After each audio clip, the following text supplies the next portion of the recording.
Oh, wow. Do we have a guest to talk about now? Look who it is. It's Bobby Nuggz. What's up, everybody? Out here at NECANN 2019. Yeah, really, dude. Really high, and my head's spinning from all these different products and people I've met in the last hour of only being here.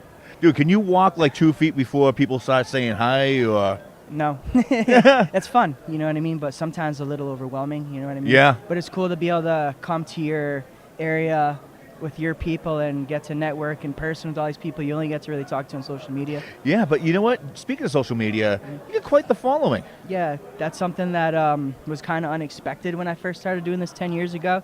A following, I really didn't know what that was, but Yeah. little did I know social media is a very powerful tool.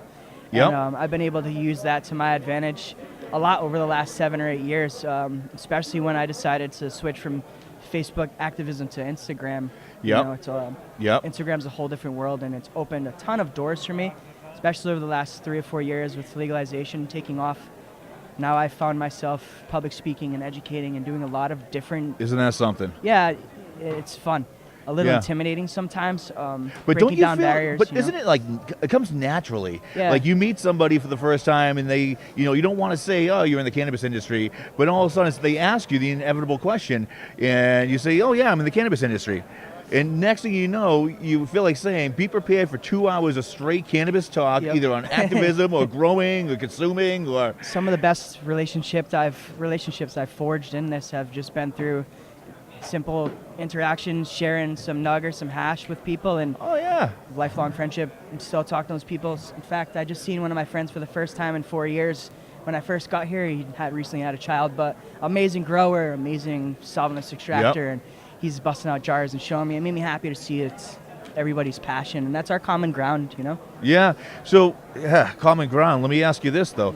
How do you feel about, today is the opening day in NECANN. Tomorrow, there's supposed to be like twice the turnout. But today is more of the business side of things. How do you feel about a lot of these people coming from out of state, looking at how Massachusetts and, soon to be Rhode Island are doing things?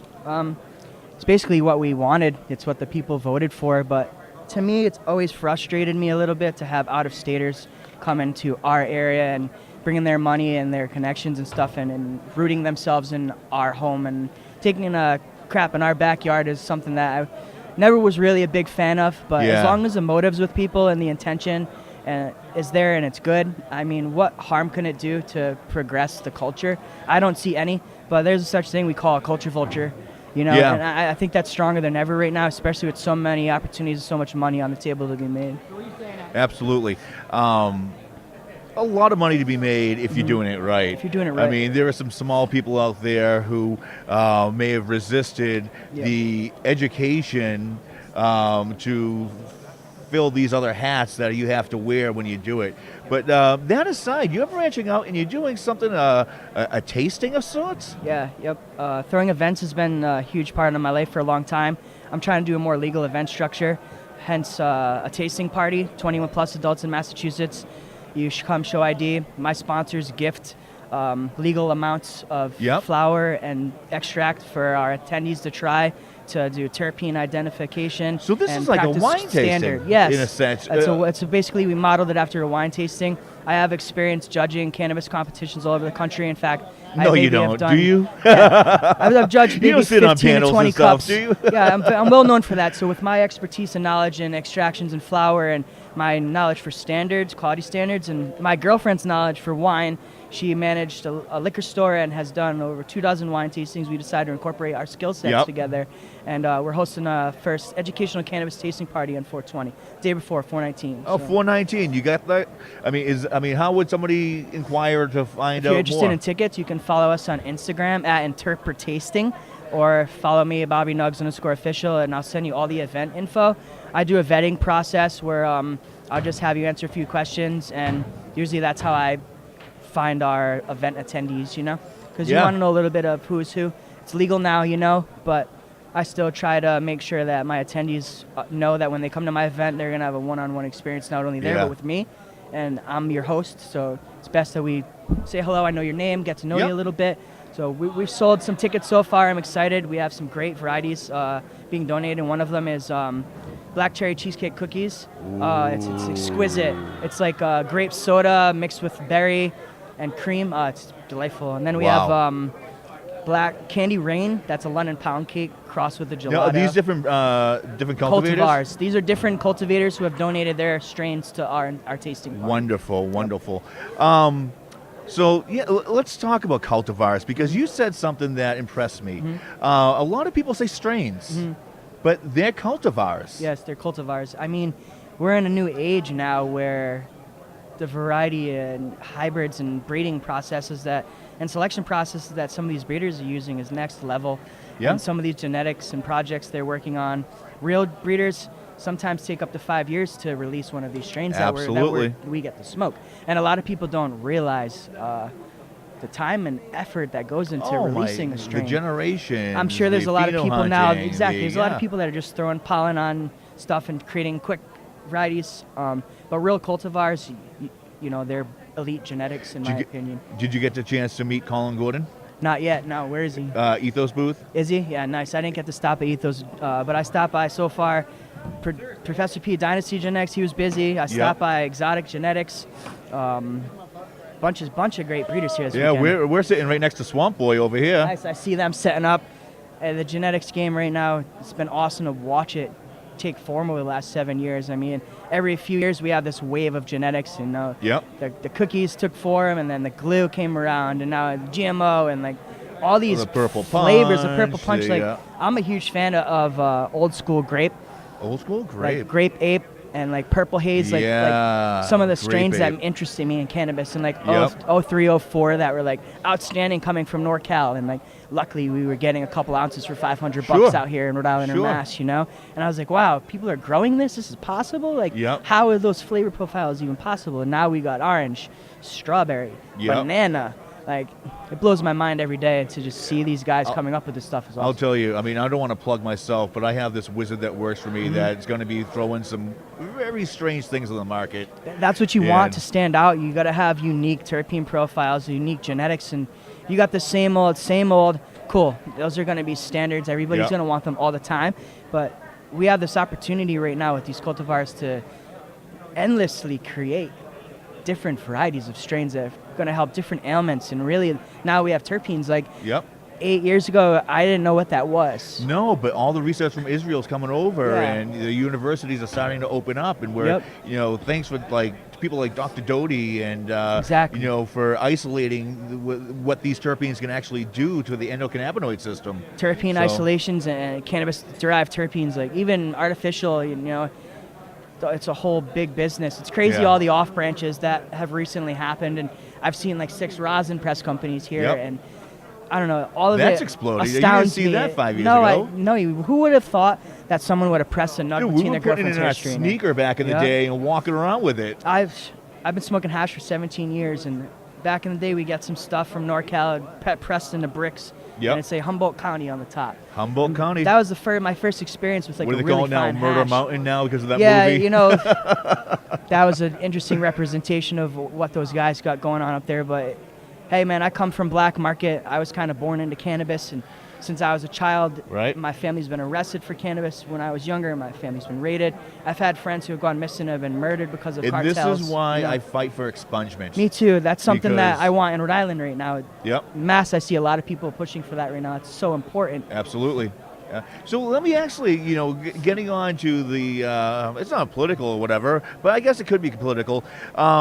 You're up for an award tonight. Yeah, two awards. Yeah, 2 awards. 2 awards. A local kid gone national, and what was the other one? Rhode Island Cannabis Activist of the Year. Rhode Island Cannabis Activist of the Year. Which for me is more like a lifelong thing. With me, not just a year thing. I put in so much time and effort over the last 8 or 9 years in that state in particular.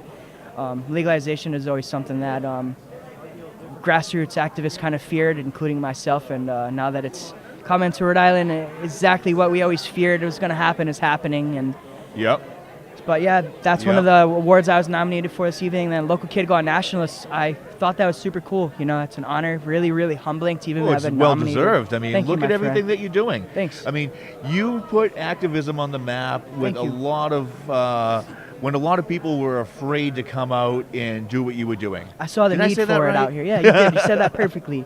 And that's something I've always told people, like, how'd you get in this? I saw the need for activists and for leadership in New England 10 years ago.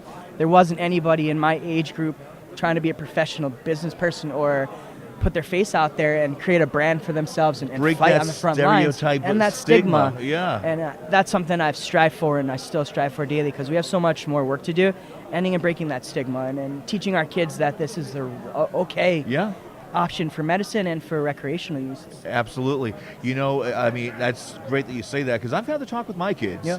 And my kids realize that, you know, there are things that adults either use for medicine or recreational purpose, just like alcohol or just like 100%. firearms or just like, not to put it firearms, but, you know, there's a age limit, there's an education so that they know what they're When I was growing up, we had DARE officers coming to class and telling us how Do they bad still have cannabis. DARE? I'm sure they still have DARE, but I don't think it's as taken seriously as it was in the 90s, like when I was a kid. Yep. But that's what I grew up with, was just say no and DARE. And now I think it's vitally important, especially with all these new legalization laws and everything, to educate your children and our youth right now, because they're going to have such a deciding factor in making sense of all this mess we're creating right now. Sure. This scattered regulation across the country is just so drastically different all over the place. Some places you'll feel safe. Other places they have a medical program you won't even be protected because they don't have reciprocity.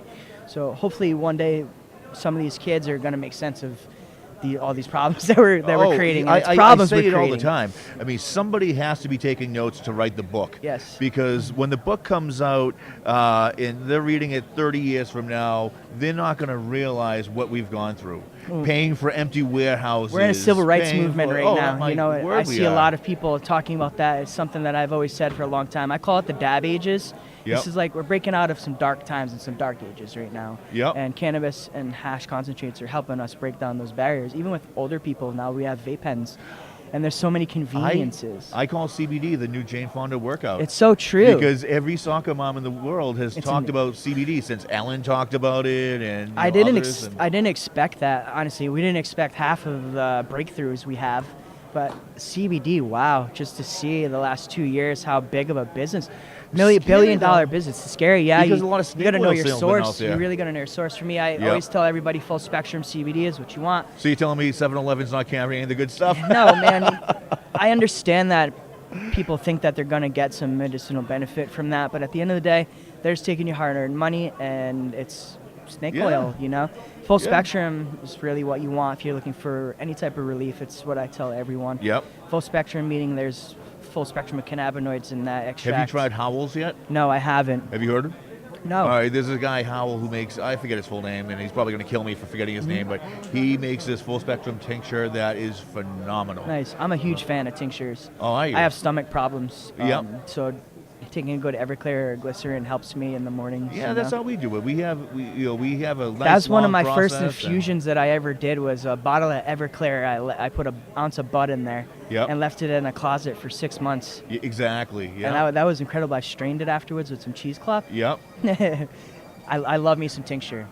But Yeah. I'm all about the RSO. It's really helped me in a lot of ways. I've lost a ton of weight from having kidney problems. Oh, okay, Yeah, I yeah. have kidney issues. I lost like 16 pounds in the last year and a half from dealing with some issues that I've had See, to go through. this is the education that people need. They Yeah. they need to realize that, yeah, people use it recreationally, and there is a fun aspect to it, but everybody is a patient. Well, I think people are forgetting now too with this whole legalization wave that this is a medicine. This has helped sick patients on cancer. And really, we wouldn't be where we are right now if it weren't for HIV patients who were established medical Yeah. in the 90s in California. This was sick people's, medicine that a lot of us backboned off of to pivot legalization from. you Yeah. know. Without medical in many of these states, I don't think we would be even talking to each other about this right now. Sure. So, again, we're broadcasting here from NECANN TV, Yes. NECANN 2019. Ed D'Souza here with Bobby Nuggz. I'll give you the last word, man. Hey man, cannabis is my whole entire life. I dedicate every moment of my day to try and to end the stigma on cannabis, helping with regulations and laws. Get involved, Cannabis 101, plug yourself into the movement, start networking, coming to stuff like this, meeting people like Ed and I, rubbing elbows with the right people. You'll get a foot in the door. we need you right now more than ever. Power in numbers. Much respect. Thank you for having me. It's Thank you an very honor. much. First time me and this guy got to meet each other was right now. So. Cross paths all the time. Good but first introduction. absolutely. All right, guys. We got a special guest coming up like we did all day long, but tune in to find out who it is. Peace.